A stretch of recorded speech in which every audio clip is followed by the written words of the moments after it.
Very good morning to all of you. So today we are just going to discuss about mechanism of photosynthesis, and that is divided into two parts. The first one is known as a light reaction and the second one is known as a dark reaction. But before starting this topic, I want to recall my previous classes.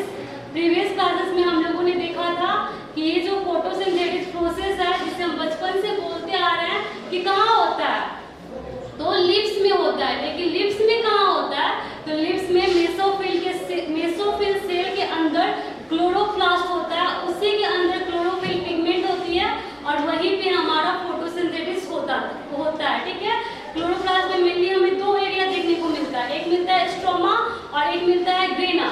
Stroma में हमारा dark reaction होता है और grana में हमारा light reaction होता है। Grana में लाइट रिएक्शन क्यों होता है, क्योंकि ग्रेना में ही हमारा फोटोसिंथेटिक पिगमेंट जो है क्लोरोफिल वो प्रेजेंट रहता है, जो कि सनलाइट को कंबाइन करके सनलाइट की एनर्जी को यूज करवा के ये सारा रिएक्शंस करवाता है।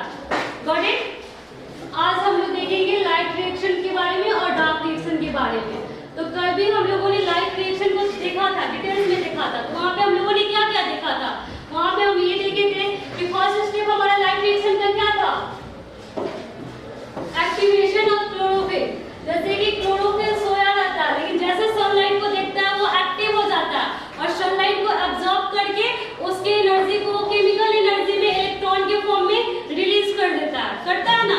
फिर वही एनर्जी यूज करके हम क्या करते हैं, एडीपी और इनऑर्गेनिक फॉस्फेट जो हमारे बॉडी में प्रेजेंट होता है, इससे हम लोग क्या बना लेते हैं, एटीपी।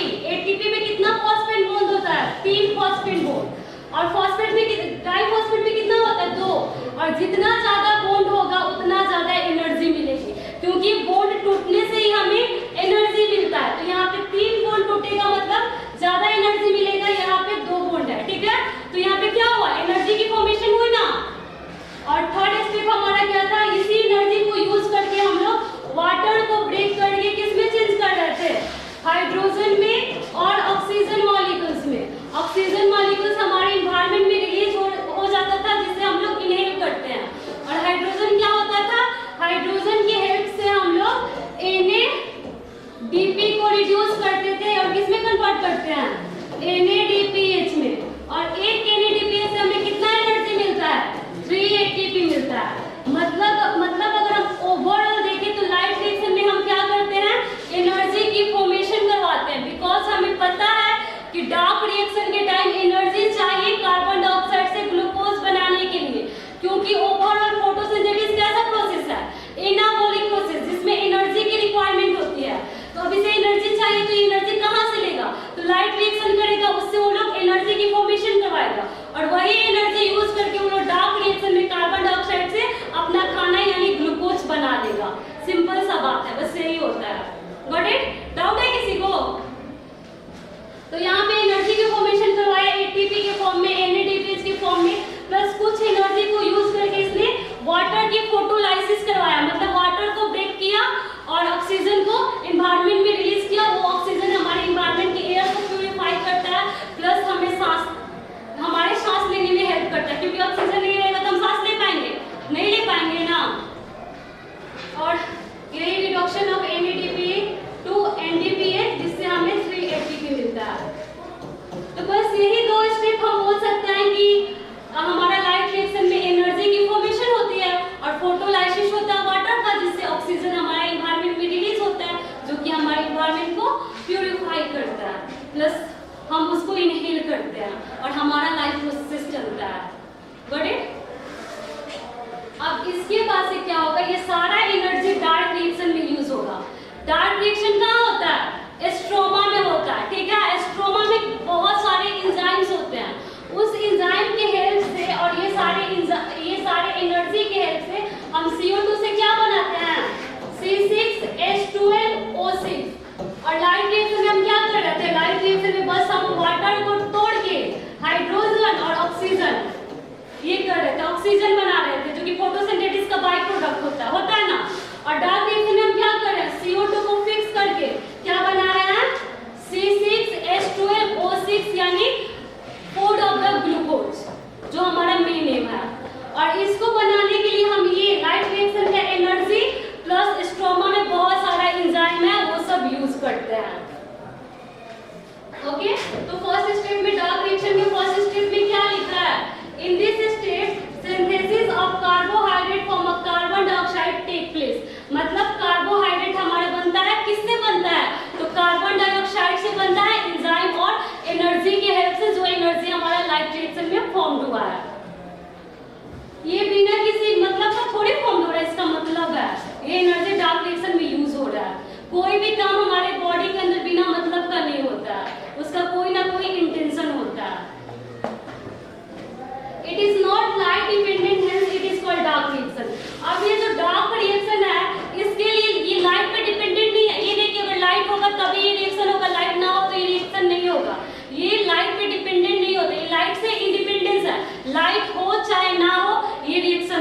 ठीक है। लेकिन लाइट रिएक्शन हमारा कैसा था, लाइट पे डिपेंडेंट था, जब तक लाइट रहेगा तभी तक हमारा लाइट रिएक्शन होगा। और डार्क रिएक्शन लाइट रहे चाहे ना रहे उससे कोई फर्क नहीं पड़ता, वो दिन में भी हो सकता है और रात में भी हो सकता है, लाइट से इंडिपेंडेंस रहता है, लाइट इसको रेगुलेट नहीं कर सकता। During this reaction, the chemical energy formed during the light reaction is used to fix the carbon dioxide into a simplest carbohydrate that is known as a glucose, and it is also considered as a food of plant. जो मैं बार-बार बोले जा रही हूँ कि जो light reaction में एनर्जी बनता है, वो एनर्जी को यूज करके कार्बन डाइऑक्साइड क्या करता है, कार्बोहाइड्रेट बनाता है, और कार्बोहाइड्रेट का कौन सा फॉर्म, सबसे सिंपलेस्ट फॉर्म जिसे हम लोग क्या बोलते हैं, ग्लूकोज, सुक्रोज, स्टार्च, ये सब क्या है, कार्बोहाइड्रेट का एक फॉर्म है, लेकिन ग्लूकोज सबसे सिंपलेस्ट फॉर्म होता है, ठीक है। और इसी को हम लोग प्लांट का फूड कंसीडर करते हैं। तो हमारा जो हम लोग बचपन से पढ़ते आ रहे थे कि जब फोटोसिंथेसिस होगा तो C6H12O6 प्लस वाटर बनेगा, तो लाइट रिएक्शन में वाटर बन जा रहा है और डार्क रिएक्शन में हमारा C6H12O6 बन रहा है, और इसमें एनर्जी लगता है, ये हमें इस क्लास में पता चला। तो वो एनर्जी कहाँ से आता है, तो वो एनर्जी लाइट रिएक्शन में से आता है। समझ आ गया ना? अब किसी को कोई confusion? Okay, then let's move to the next slide. इसमें क्या है, फिगर के थ्रू बताया है। जैसे मेरा लाइट आया, लाइट मेरा यहाँ पे ग्रेना, इसको क्या बोलते हैं, एक को थैलोकन बोलते हैं, पूरा को क्या बोलेंगे, ग्रेना। यहाँ पे क्लोरोफिल हमारा एक्टिव होगा, एनर्जी सनलाइट की एनर्जी को केमिकल एनर्जी में चेंज करेगा, केमिकल एनर्जी में चेंज करके बॉडी से एडीपी को और एनएडीपी को लेगा, ठीक है। बॉडी में हमारा एडीपी और एनएडीपी प्रेजेंट रहता है ना, और फिर ये वाला जो ये एनर्जी यूज किया उसको एनर्जी यूज करके इस एडीपी को क्या बना दे रहा है, एटीपी, और इस एनएडीपी को क्या बना दे रहा है, एनडीपीएच बना रहा है ना। और फिर यही, और यहाँ से प्लस वाटर मॉलिक्यूल जो प्लांट के लिप्स में होता है वो यहाँ पे जाते हैं और वो ब्रेक करके ऑक्सीजन लिप्स से बाहर निकल जाता है। यही होता है ना हमारा लाइट रिएक्शन में। सनलाइट आया, क्लोरोफिल एब्जॉर्ब किया, वाटर आया लिप्स में, ठीक है, वाटर को ब्रेक करके ऑक्सीजन को रिलीज कर दिया, एडीपी और एनएडीपी को यूज करके एटीपी और एनएडीपीएच की फॉर्मेशन करवा दिया। फिर यही एटीपी और एनएडीपीएच हमारा कहाँ, कैल्विन साइकिल यानी डार्क रिएक्शन में एंटर करता है, और CO2 भी हमारा डार्क रिएक्शन में एंटर करता है, और इसी से हमारा शुगर यानी ग्लूकोज की फॉर्मेशन होती है। पूरा ये जो पूरा मैकेनिज्म है फोटोसिंथेसिस का इस फिगर से एक्सप्लेन हो जा रहा है ना। हाँ, फिर से एक्सप्लेन कर दो एक बार।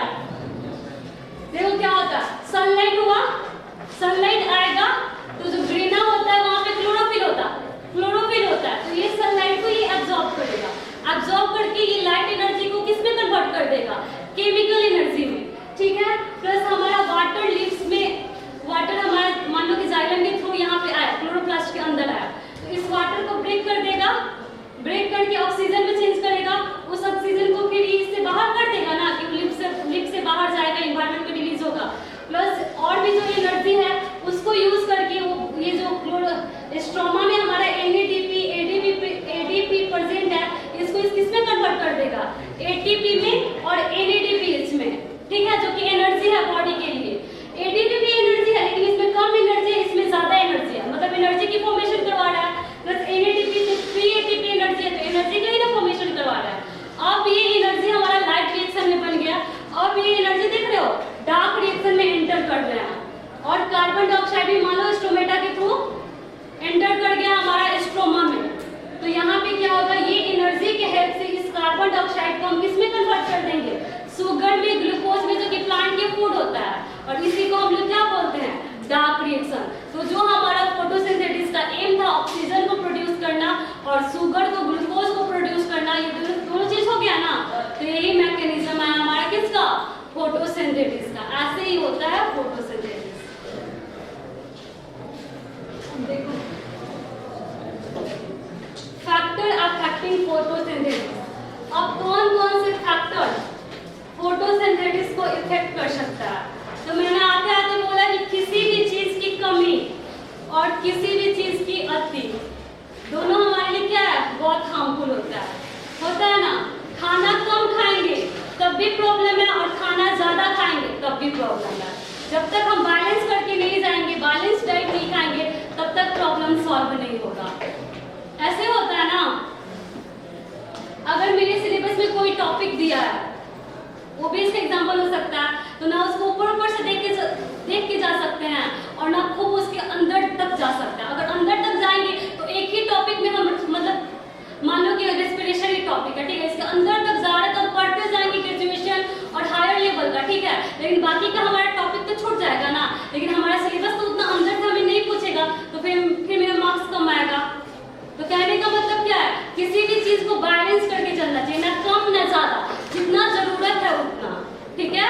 तो यहीं पे हम लोग देखेंगे कि कौन कौन से फैक्टर हमारे फोटोसिंथेसिस को इफेक्ट करता है। अगर उसकी कमी होने की वजह से भी प्रॉब्लम आता है और उसका ज्यादा होने की वजह से भी प्रॉब्लम आता है, ठीक है। तो हम लोग क्या देख रहे थे कि फोटोसिंथेसिस के लिए हमें किस किस चीज की जरूरत थी, सनलाइट की, कार्बन डाइऑक्साइड की, क्लोरोफिल की। तो यही सब चीज ना इसको रेगुलेट करेगा। अगर कम करेंगे तो मे बी फोटोसिंथेसिस का रेट कम होगा, बैलेंस में करेंगे तो अच्छा से होगा, ज्यादा कर देंगे तो कुछ प्रॉब्लम आ सकता है इस सिस्टम में। तो यही सब अभी हम लोग डिस्कस करने जा रहे हैं। Yes, sunlight. It is the ultimate source of light and photosynthesis in a green plant. Ultimate energy भी हम लोग सनलाइट को बोलते हैं ना। तो इस अर्थ पे लाइट के लिए और फोटोसिंथेसिस के लिए कौन अल्टीमेट सोर्स ऑफ एनर्जी है? सनलाइट है ना। हाँ, सनलाइट ही ना सोर्स है इस अर्थ पे लाइट के लिए, प्लस हमारे किसके लिए, फोटोसिंथेसिस के लिए। तुम ऐसे भी बोल सकते हो कि मैम लाइट के लिए तो हमारे इलेक्ट्रिसिटी सोर्स है, लेकिन ओवरऑल हमारे इलेक्ट्रिसिटी को भी अगर हम डिटेल्स में देखेंगे तो किस पे डिपेंड कर रहा है, सनलाइट पे। इस वजह से हम लोग सनलाइट को क्या बोलते हैं, अल्टीमेट सोर्स ऑफ एनर्जी। तो ये हमारे फोटोसिंथेसिस, ग्रीन प्लांट की फोटोसिंथेसिस प्लस इस अर्थ पे लाइट के लिए, दोनों के लिए अल्टीमेट सोर्स ऑफ एनर्जी होता है। Only 2% of solar energy reaching in the earth is used in a photosynthesis. लेकिन जितना सोलर एनर्जी हमारे अर्थ पे आता है, क्या वो सारा एनर्जी हम लोग यूज करते हैं? बस हम लोग कितना, 2%। जितना हमारा सनलाइट का एनर्जी इस अर्थ पे आता है, उसका हम 2% ही फोटोसिंथेसिस के लिए यूज करते हैं। समझ आया? मान लो कि 100% उसका एनर्जी आ रहा है, 100% में से सिर्फ 2% एनर्जी हम लोग किसके लिए यूज करते हैं, फोटोसिंथेसिस के लिए यूज करते हैं। अगर 2 से हमारा 3 जाएगा तो मे बी फोटोसिंथेसिस का रेट थोड़ा हाई होगा, लेकिन जैसे ही 8, 10 चला जाएगा तो क्या होगा, जो हमारा लीव्स है वो जलना स्टार्ट कर देगा, प्लांट क्या होगा, जलना स्टार्ट कर देगा। तो फिर क्या हुआ, डिसएडवांटेज हुआ ना, ज्यादा किए तो डिसएडवांटेज हो गया। अगर दो यूज कर रहे हैं, मे बी 0.5 हम यूज करने लगे तो कमी हो जाएगी, तो फोटोसिंथेसिस नहीं हो पाएगा, तो फूड नहीं मिलेगा। समझ आ रहा है? 2% से 3-4 हम किए तो हम मे बी इंक्रीज होगा, लेकिन 8-10 जैसे कर देंगे ये सारे प्लांट हमारा जलना स्टार्ट हो जाएगा। तो यही चीज यहाँ पे बताने के लिए मैंने ये सब मेंशन किया था। उसके बाद से हमारे क्या है, फोटोसिंथेटिक पिगमेंट। क्लोरोफिल हमारा क्या है, फोटोसिंथेटिक पिगमेंट। तो photosynthetic pigment absorbs sunlight if the level of the photosynthetic pigment is low, then the rate of the rate, यहाँ पे क्या होगा, then the rate of the photosynthesis will be decreased। जैसे कि फोटोसिंथेटिक पिगमेंट हमारा chlorophyll होता है, अगर ये लिप्स में इसकी कमी होगी, अगर जितना इसको चाहिए उससे ये कम होगा, तो क्या होगा, हमारा फोटोसिंथेसिस का रेट भी डिक्रीज हो जाएगा। लेकिन जितना इसको चाहिए उससे अगर हम ज्यादा में दे देंगे तब भी यहाँ पे दिक्कत आएगी, ठीक है। जैसे सनलाइट का क्या था, सिर्फ 2% जो सोलर एनर्जी इस अर्थ पे आता है उसका 2% हम यूज करते हैं। अगर 2 से हम जैसे 8-10 करेंगे हमारा प्लांट जलना स्टार्ट कर देगा, तो क्या होगा, फोटोसिंथेसिस होगा ही नहीं, लिप्स जलना स्टार्ट कर देगा। तो यही चीज यहाँ पे भी है कि अगर ये क्लोरोफिल लो होगा तो रेट ऑफ हमारा फोटोसिंथेसिस भी कम होगा, लेकिन जितना हमें चाहिए उससे ज्यादा हो जाएगा तब भी हमारा फोटोसिंथेसिस किसी न किसी वजह से कम ही होगा। Got it? तीसरा हमारा क्या है, atmosphere is the main source of CO2 for the terrestrial plant. Aquatic plant के लिए तो हमारा क्या होता है, वाटर में ही सारे ऑक्सीजन, कार्बन डाइऑक्साइड डिसॉल्व हो जाता है और फिर अपने ले लेता है। लेकिन जो टेरेस्ट्रियल प्लांट है उसके लिए जो कार्बन डाइऑक्साइड का सोर्स है वो क्या है, एटमॉस्फेयर है ना। तो ये चीज मेंशन किया गया है कि atmosphere is the main source of carbon dioxide for the plant and the rate of the photosynthesis will be increased by increasing CO2, but after a certain limit the excess CO2 will be toxic to the plant cell. जैसे कि terrestrial plant जो है, जो अर्थ पे जो land पे रहते हैं उन्हें क्या बोलते हैं, ट्रेस्टियल प्लांट। और उसके लिए CO2 का सोर्स क्या है, एटमॉस्फेयर। अगर हम एटमॉस्फेयर में CO2 का लेवल को इंक्रीज करेंगे तो एक वैल्यू तक, एक लिमिट तक हमारा फोटोसिंथेसिस का रेट हाई होगा। लेकिन हम एकदम अति कर देंगे, बहुत ज्यादा कर देंगे तो क्या होगा, वो चीज कार्बन डाइऑक्साइड हमारे प्लांट सेल के लिए क्या हो जाएगा, टॉक्सिक हो जाएगा और हमारा जो फोटोसिंथेसिस का रेट होगा वो डिक्रीज हो जाएगा। क्योंकि सबको पता है CO2 पॉइजनस होता है, तो अगर हम इनफ अमाउंट से उसको ज्यादा देंगे तो वो चीज उसमें टॉक्सिक का ही ना काम करेगा। तो ये चीज यहाँ पे मेंशन किया है। तो तीनों पॉइंट समझ आ गया कि कैसे ये लोग इफेक्ट करते हैं फोटोसिंथेसिस को। फिर हमारा लास्ट क्या है, only 1% of absorbed water is utilized in the process of photosynthesis. If the availability of the water will be reduced, then the rate of the photosynthesis will be decreased, will be also reduced. Plant जितना water absorb करता है ना, उसका बस 1% water वो किसमें use करता है, फोटोसिंथेसिस के लिए यूज करता है। तो कभी कभी आप लोग ये देखे होंगे कि अगर हम किसी भी प्लांट को ज्यादा पानी दे देते हैं तो उसके रूट में फंगस जैसा लगने लगता है ना, और वो प्लांट तुम्हारा क्या होता है, खराब हो जाता है, वो नहीं लग पाता है। अगर छोटा सा प्लांट है और उसको उसको जितना चाहिए उससे ज्यादा वाटर जब हम दे देते हैं तो उसके रूट में फंगस आने लगते हैं और वो प्लांट नहीं लगता है ना। तो ये बोल रहा है कि सिर्फ 1% ही एब्जॉर्ब वाटर को यूज कर सकता है फोटोसिंथेसिस के लिए। अगर 1% से कम देंगे तो फोटोसिंथेसिस का रेट हमारा क्या होगा, रिड्यूस होगा। अगर ज्यादा हम अपने अगर प्लांट को हम पानी दे रहे हैं तो प्लांट ही नहीं लगेगा। यही चीज है। और उसके बाद से देख लो, पोल्यूशन की वजह से भी फोटोसिंथेसिस को इफेक्ट करता है। पोल्यूशन भी हमारा फोटोसिंथेसिस इफेक्ट करता है। रोड पे अगर देखना कोई जो एकदम डेडिकेटेड प्लांट होते हैं, रोज वगैरह रोड पे मिलते हैं, नहीं मिलते हैं। अगर तुम लगाने की भी कोशिश करो तो कितना भी उसको तुम सप्लाई करते रहो, वो खराब हो जाता है, नहीं लग पाता है।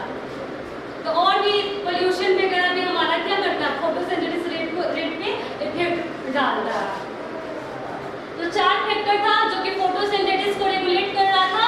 फर्स्ट हमारा सनलाइट था, सेकंड हमारा photosynthetic pigment that is also known as a chlorophyll, and third हमारा क्या था, एटमॉस्फेयर, एंड लास्ट वन हमारा क्या था, वाटर था। ये चारों फैक्टर को हम लोगों ने देख लिया कि कैसे फोटोसिंथेसिस को रेगुलेट करता है, कैसे कंट्रोल करता है। अब हमारा लास्ट टॉपिक क्या है, एस्ट्रोमेटा। ठीक है, तो इसी एस्ट्रोमेटा के थ्रू जितने भी गैसेस है जो कार्बन डाइऑक्साइड फोटोसिंथेसिस के लिए चाहिए वो प्लांट की बॉडी के अंदर आता है, प्लस जो एक्सेस वाटर होता है वो हमारा इसी के थ्रू इन्वायरमेंट में रिलीज होता है, प्लस हमारा फोटोसिंथेसिस का जो बाई प्रोडक्ट होता है ऑक्सीजन, वो भी तो इन्वायरमेंट में रिलीज होता है ना। तो किसके थ्रू रिलीज होता है, तो एस्ट्रोमेटा के थ्रू। तब ये एस्ट्रोमेटा है क्या, चीज क्या है, मतलब ये है क्या। तो जितने अगर तुम प्लांट के लीव्स देखोगे तो उसके अपर सरफेस में या लोअर सरफेस में तुम्हारा मोस्टली लोअर सरफेस में स्मॉल क्या मिलता है, ओपनिंग मिलता है। उसी को हम लोग क्या बोलते हैं, एस्ट्रोमेटा बोलते हैं। These are the tiny opening guarded by a 2 kidney or bean-shaped guard cell. एस्ट्रोमेटा हमारा किसी भी लीफ के एपिडर्मिस में, अपर एपिडर्मिस हो या फिर लोअर हो, वहाँ पे स्मॉल ओपनिंग प्रेजेंट होता है, उसी को हम लोग क्या बोलते हैं, एस्ट्रोमेटा। और ये एस्ट्रोमेटा जो होता है स्मॉल ओपनिंग, वो दो सेल से इसको गार्ड करता है, 2 सेल इसको कंट्रोल करता है। गार्ड का मतलब क्या, कंट्रोल। तो 2 सेल इसको कंट्रोल करता है। उसका शेप कैसा होता है, किडनी के शेप में, किडनी के शेप में फिगर में दिख रहा है। जैसे पूरा किसका फिगर है, ये हमारा क्या है, एस्ट्रोमेटा। ठीक है, ये स्मॉल ओपनिंग हमारा एस्ट्रोमेटा का जो ओपनिंग है वो है। ठीक है, और ये इसके चारों तरफ क्या है, ये 2 हमारा गार्ड सेल है। समझ आया एस्ट्रोमेटा क्या होता है, लीव्स के अपर सरफेस में प्रेजेंट होता है स्मॉल ओपनिंग, उसी को एस्ट्रोमेटा बोलते हैं। और वो हमारा 2 सेल से गार्डेड होता है। उसका शेप कैसा होता है, तो किडनी शेप में दिख रहा है ना। और जो इसके इधर वाला जो सेल होता है, इसको सबको हम लोग क्या बोलते हैं, एपिडर्मल सेल बोलते हैं।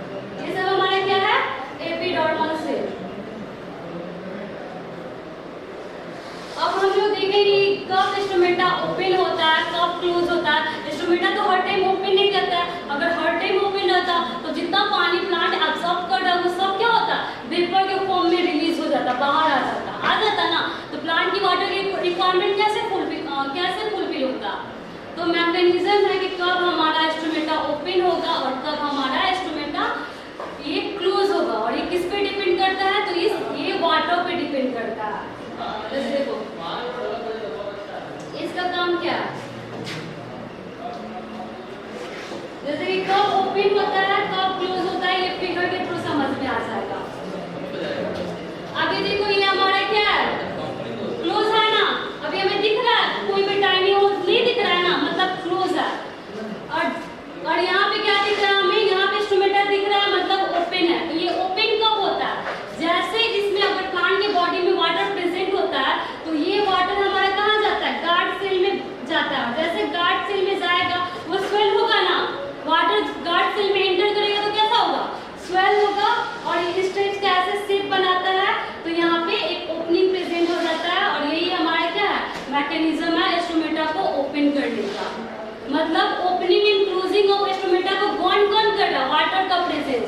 जैसे हमारा गार्ड सेल के अंदर वाटर जाता है तो हमारा इंस्ट्रूमेंटा का जो पोर होता है वो ओपन हो जाता है। और जैसे ये वाटर निकलेगा ये क्या करेगा, ये ऐसे हो जाएगा, स्प्रिंग टाइप का हो जाएगा। तो ये जो पोर है, जो होल है, वो क्लोज हो जाएगा। समझ आया हाँ, कि कैसे इंस्ट्रूमेंटा ओपन होता है और कैसे क्लोज होता है।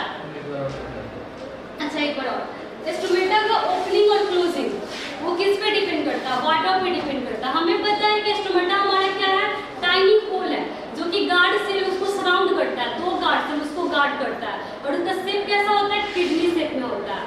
तो जब तक हमारी किडनी शेप जो गार्ड सेल है उसमें वाटर नहीं रहता है तो ऐसे पिचका हुआ रहता है इस टाइप का। लेकिन जैसे इसमें पानी भरेगा ये इस शेप में चेंज हो जाएगा, इस शेप में ऐसे एक मिनट, किस शेप में चेंज हो जाएगा, ऐसे किडनी के शेप में ऐसे। तो ये वाले यहाँ पे ओपनिंग हो जाएगा ना, तो इसी को हम लोग बोलते हैं हाँ इंस्ट्रूमेंटा हमारा ओपन हो गया, क्योंकि यहाँ पे इंस्ट्रूमेंटा का पोर हमें दिखने लगा। अब इसके थ्रू हमारा गैसेस बाहर जा सकते हैं, अंदर आ सकते हैं। लेकिन जैसे पानी निकलेगा ये फिर कैसे हो जाएगा, ऐसे हो जाएगा। तो ये ओपनिंग हमें दिखेगा, मतलब इंस्ट्रूमेंटा क्लोज हो गया। यही है इसका मैकेनिज्म। एक बार मैं फिर से बता रही हूँ कि इंस्ट्रूमेंटा क्या होता है। तो टाइनी होल होता है जो कि लिप्स के सरफेस पे प्रेजेंट होता है और उस होल को गार्ड करता है दो किडनी शेप का सेल, ठीक है। उस किडनी शेप के सेल में जब हमारा वाटर जाता है तो वहाँ पे ओपनिंग दिखने लगता है, ठीक है। तो हम लोग बोलते हैं कि इंस्ट्रूमेंटा हमारा ओपन हो गया, ठीक है। और जैसे उससे पानी बाहर चला जाता है तो पूरा मेरा चिपक जाता है और वहाँ पे कोई भी ओपनिंग नहीं दिखता है। तो हम लोग क्या बोलते हैं कि इंस्ट्रूमेंटा क्लोज हो गया, क्योंकि हम लंबे टाइम तक इंस्ट्रूमेंटा को ऐसे ही ओपन नहीं रख सकते हैं, नहीं तो सारा वाटर हमारा ट्रांसपिरेशन के थ्रू प्लांट की बॉडी से बाहर निकल जाएगा। Got it? अब फंक्शन क्या है, the massive amount of gases exchange take place plus excess of water also evaporate from this instrumenta। Function क्या है, एक तो हमारा जितना भी गैसेस का एक्सचेंज है सब इंस्ट्रूमेंटा के थ्रू हो रहा है, प्लस प्लांट की बॉडी में जितना भी एक्सेस वाटर होता है वो वेपर के फॉर्म में इन्वायरमेंट में रिलीज हो जाता है, जिससे हम लोग क्या बोलते हैं, ट्रांसपिरेशन। और ट्रांसपिरेशन हमारा किसके हेल्प से होता है, इंस्ट्रूमेंटा के हेल्प से। डाउट है अब इंस्ट्रूमेंटा में, नहीं है ना। तो आज के लिए बस इतना ही। अभी तक जितना मैंने पढ़ाया है उससे कोई भी डाउट आप पूछ सकते हो। Anyone have any doubt regarding this topic? आज वाला पूरा क्लियर है ना? ओके, तो किसी के पास कोई डाउट? प्रीवियस क्लासेस से इस चैप्टर का लाइफ प्रोसेस का कितना पार्ट हो रहा है? पार्ट 4 हो रहा है ना? हाँ, पार्ट 4 तो 3 क्लासेस हो चुका है, चौथा क्लास है। इसके बीच में कोई भी डाउट हुआ होगा पूछ सकते हो। नहीं है? Can you explain about the Calvin cycle little bit? Dark reaction is known as the Calvin cycle. इसमें बहुत सारे प्रोसेस है, ठीक है।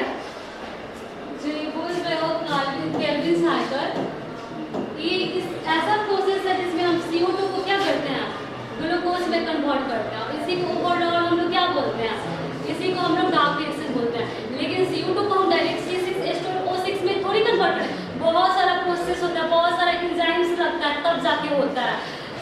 साइकिल चलता है, C4 साइकिल चलता है। कैल्विन साइकिल के अंदर तुम्हारा C3 साइकिल, C4 साइकिल बहुत कुछ होता है। वो क्लास 11 12 में पूरा प्रोसेस होता है। Okay. Then can we say that NDAP and ADP as a form of carbon, product of carbon?